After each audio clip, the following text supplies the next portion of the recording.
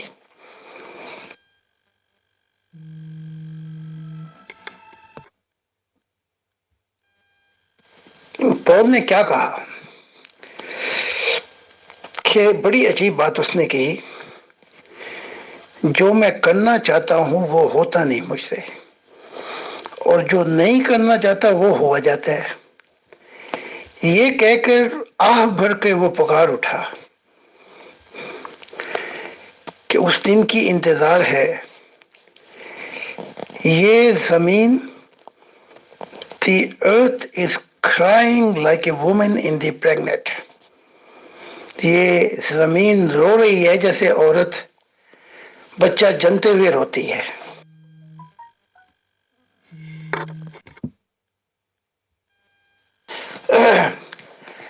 ایسا ہونا تو نہیں چاہیے تھا، لیکن جب انسان نے اپنے اندر اندھیرے بسائے اور کچھ نیکیوں کی طرف راغب ہوا تو انسان کے اندر ایک جنگ ہے اندھیرے اور نور کی۔ پول نے کیا کہا کہ بڑی عجیب بات اس نے کہی، جو میں کرنا چاہتا ہوں وہ ہوتا نہیں مجھ سے، اور جو نہیں کرنا چاہتا وہ ہوا جاتا ہے۔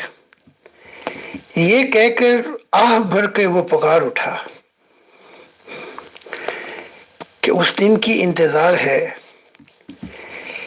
یہ زمین the earth is crying like a woman in the pregnant، یہ زمین رو رہی ہے جیسے عورت بچہ جنتے ہوئے روتی ہے۔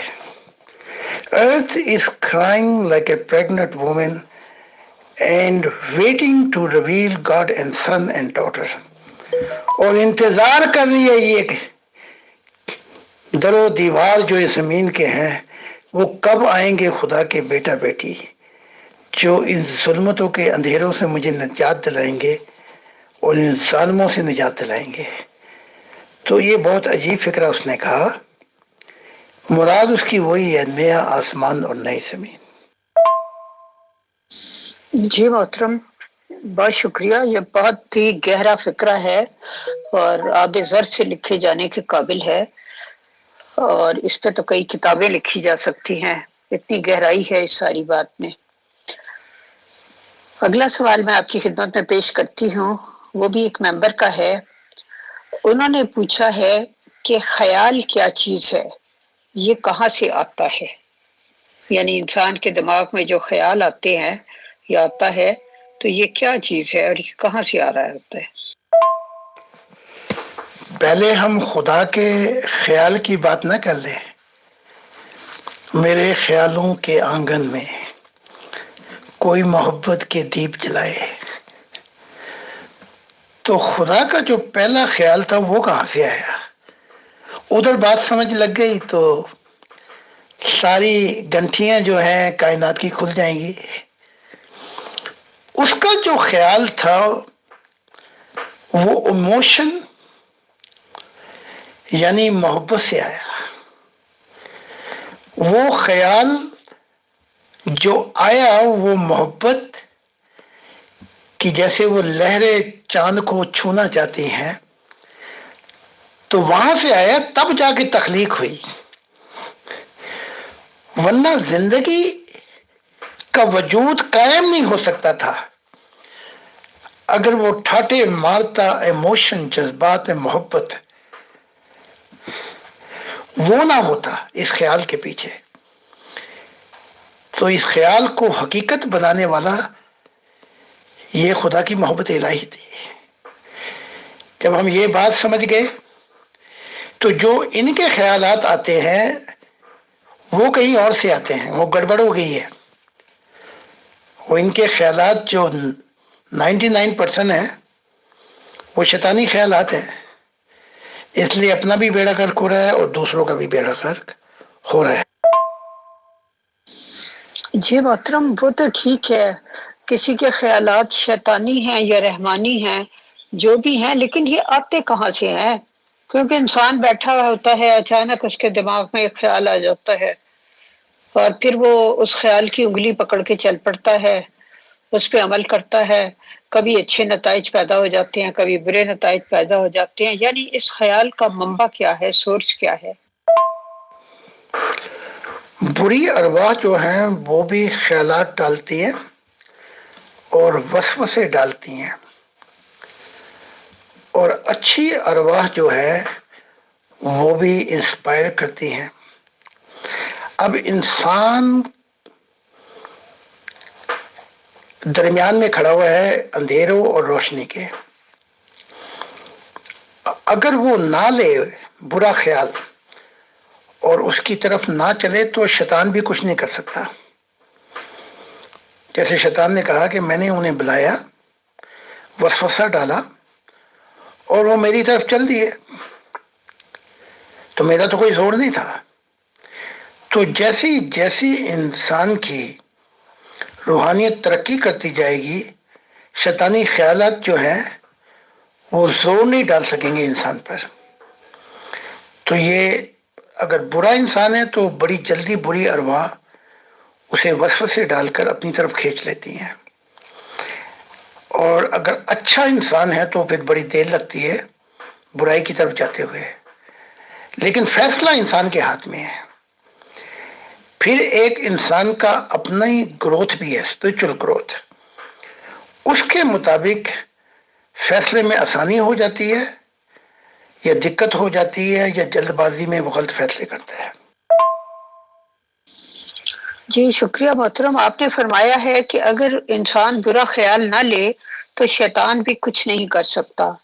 اصل میں بات یہ ہے کہ انسان کو یہ پتہ کیسے چلے کہ یہ برا خیال ہے۔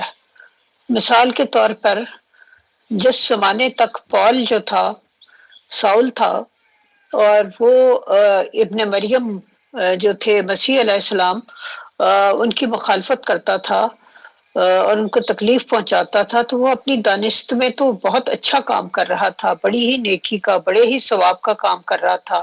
اس وقت اس کے تو فرشتوں کو بھی خبر نہیں تھی کہ یہ خیال جو ہیں مجھے جو آ رہے ہیں کہ مسیح ابن مریم کے ساتھ یہ کچھ کرو، یہ شیطان کی طرف سے آ رہے ہیں۔ لیکن بعد میں جب اس کو بالکل سمجھے کہ ہاتھ پکڑ کر سیدھی راہ دکھا دی گئی، تو تب اس کے خیالات بھی جو تھے وہ فرق ہو گئے۔ تو انسان کے لیے تو یہ ڈیسیژن کرنا ہی بڑا مشکل ہوتا ہے کہ یہ برا خیال ہے کہ اچھا خیال ہے، کیونکہ اس وقت جو لوگ آپ کی مخالفت کرتے ہیں اور آپ کو مارنے کے درپے ہیں، وہ اپنی دانست میں بڑا ہی نیکی اور بڑے ہی ثواب کا کام کرنے کے لیے تیار ہیں۔ اس بارے میں آپ کیا فرماتے ہیں؟ ضمیر جو ہے وہ چابی ہے کہ وہ بتاتی ہے، چاہے آپ عدالت سے غلط فیصلہ کرا لیں، وہ بتاتی ہے کہ تو نے یہ غلط کام کیا۔ اب آتے ہیں پول کی طرف۔ پول شریعت میں دھسا ہوا تھا اور موسیٰ کی محبت میں اندھو جیسا دھسا ہوا تھا، جیسے یہ دھسے ہوئے ہیں ہمارے وقت کے، اور عشق کرتا تھا اس سے، موسیٰ سے۔ تو جب اس کا آمنا سامنا ہوا عیسیٰ سے، تو ہماری کتاب بتاتی ہے کہ 6 ماہ گزارے ہیں عیسیٰ نے اس سولس کے ساتھ، اور وہ ڈائلاگ وہ سب کچھ میری کتاب میں ہے۔ تو ایک بات اس نے کہی تھی عیسیٰ نے، کیا تیری کتابیں یہ نہیں کہتی کہ تو خدا سے دعا کر کے پوچھ؟ اور یہ بھی کہا کہ موسیٰ تو شکایت کرتا ہے، میں خدا کی شکایت سامنے تمہاری انسانیوں کی شکایت نہیں کروں گا۔ تو جب وہ اندھا تھا، شریعت کا اتنی بڑی پنڈ اٹھا کے چل رہا تھا، اسے یہ تو پتا ہونا چاہیے تھا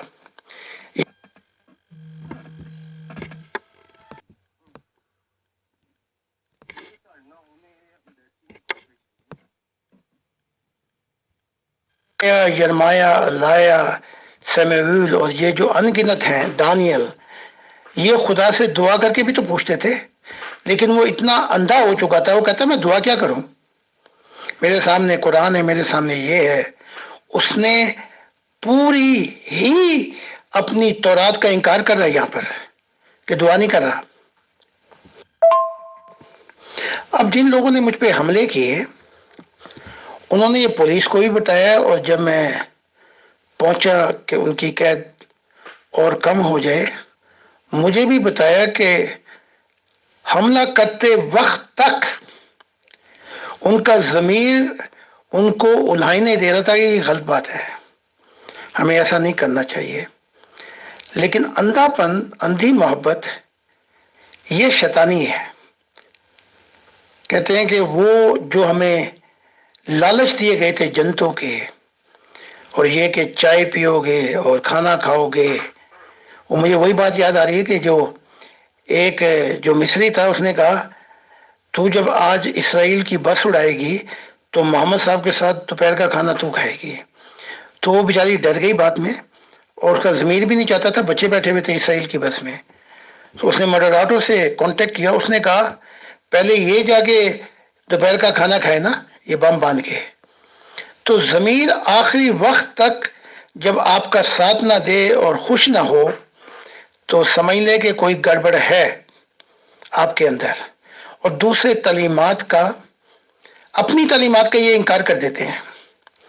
پول نے اپنی تعلیمات کا انکار کر دیا، ساؤل نے تمام انبیاء کی، کہ دعا کرو خدا کے حضور جب وہ معاملات ٹیڑے لگیں اور خراب لگیں تو پھر ایک، جیسے جارج واشنگٹن نے کہا تھا، جب کوئی چیز تمہیں فیصلہ نہ کرا سکے، چاہے تورات یا بائبل کوئی بھی ہو، تو گھٹنے ٹیک کے خدا کے حضور دعا مانگو، یہ ہے اصل چابی۔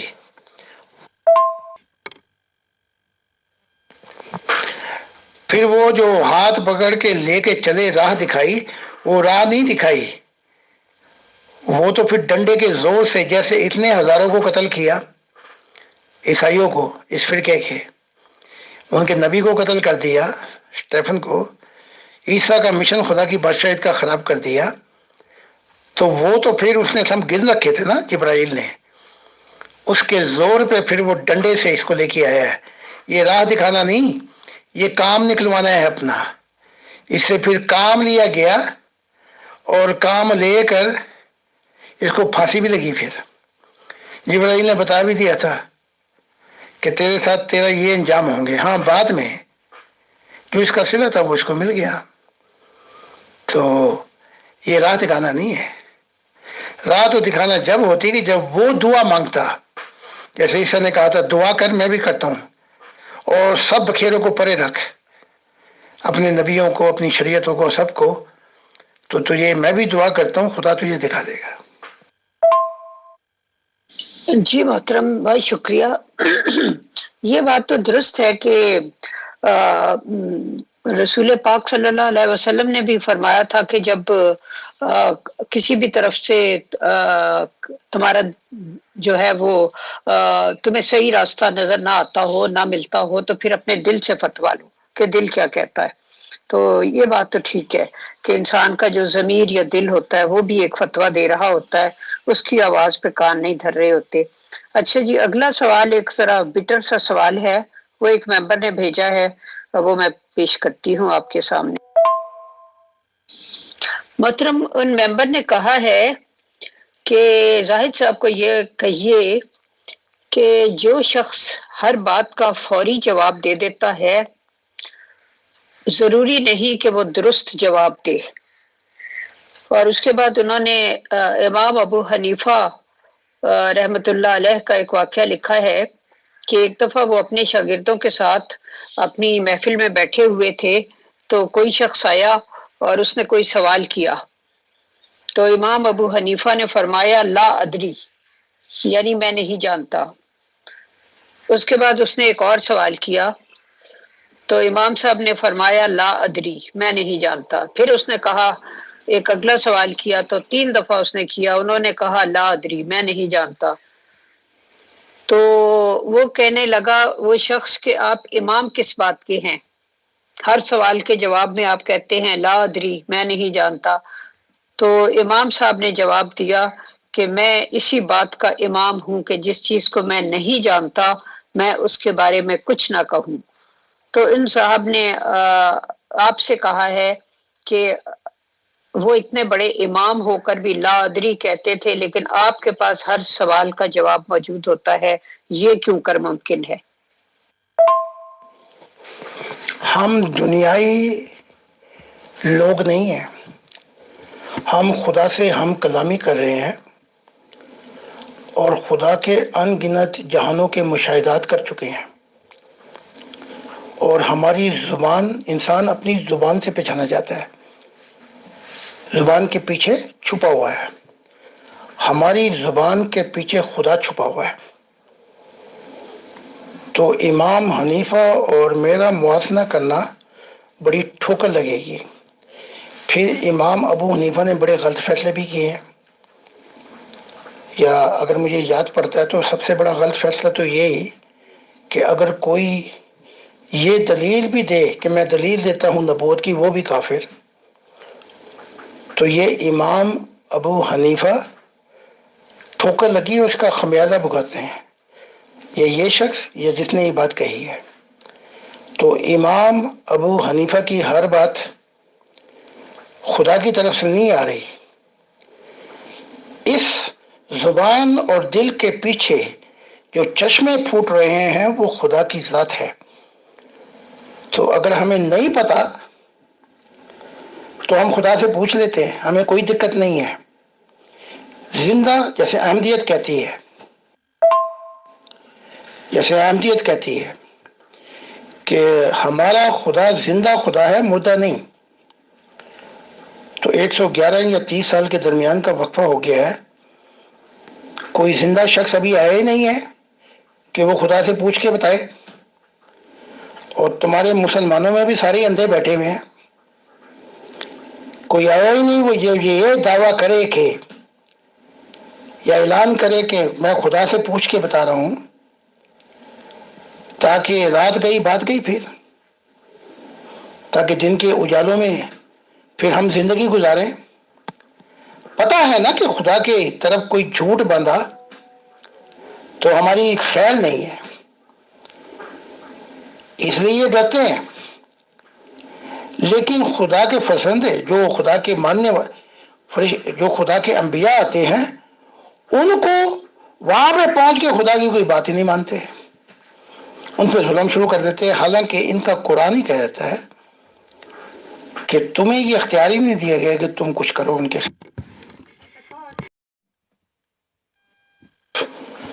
تم اس تعلیمات کو دیکھو، تمہیں کھینچتی ہیں خدا کی طرف تو مان لو۔ تو ہمارے میں امام ابو حنیفہ میں بڑا فرق ہے۔ اگر کچھ اور پوچھو گے تو روح کی زندگی کے بارے میں بھی بتا دیتا ہوں امام حنیفہ کی، تاکہ بات پوری صاف ہو جائے۔ جی محترم، شکریہ۔ وہ کہہ رہے ہیں کہ بتا دیں امام ابو حنیفہ کی روح کی زندگی کے بارے میں، اور میرا خیال ہے کہ وہ درست کہہ رہے ہیں، اور میری طرف سے بھی آخری سوال آج کا یہی سمجھ لیجئے۔ یہ امام ابو حنیفہ اور یہ امام مالک، یہ مذہبوں سے ہٹ کر زندگی گزار رہے ہیں۔ جیسے فرشتوں کی دنیا میں تو بہت ہی زیادہ جمہوریت اور آزادی ہے، یہ چھوڑ بیٹھے ہیں، یہ مذہب کی پنڈ اٹھا کے انہوں نے پھینک دی وہاں پہ۔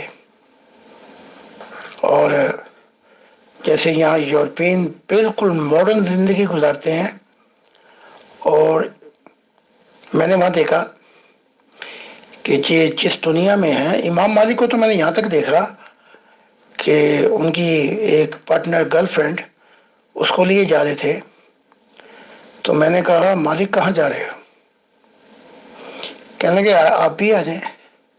پہلے بڑی خوشی کے ساتھ ملے، تو جیسے وہاں پر پہنچے جہاں پہ اپنا یہ ناچ گانا ہوتا ہے، موسیقی فرشتوں کی دنیا میں، تو وہاں پر پہنچے اور کہا کہ میں یہاں سننے کے لیے آیا ہوں اور ناچنے کے لیے آیا ہوں،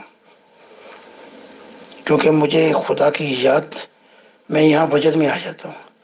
وہ تو ساری پنڈے اٹھا بیٹھے چھوڑ بیٹھے ہیں، تو سانو شریعت دے پل تے بلا کے تے ماہی ساڈا جمہوری ہو گیا، خود جمہوری بن گئے اور ہمیں شریعت کے پل پہ بٹھا کے۔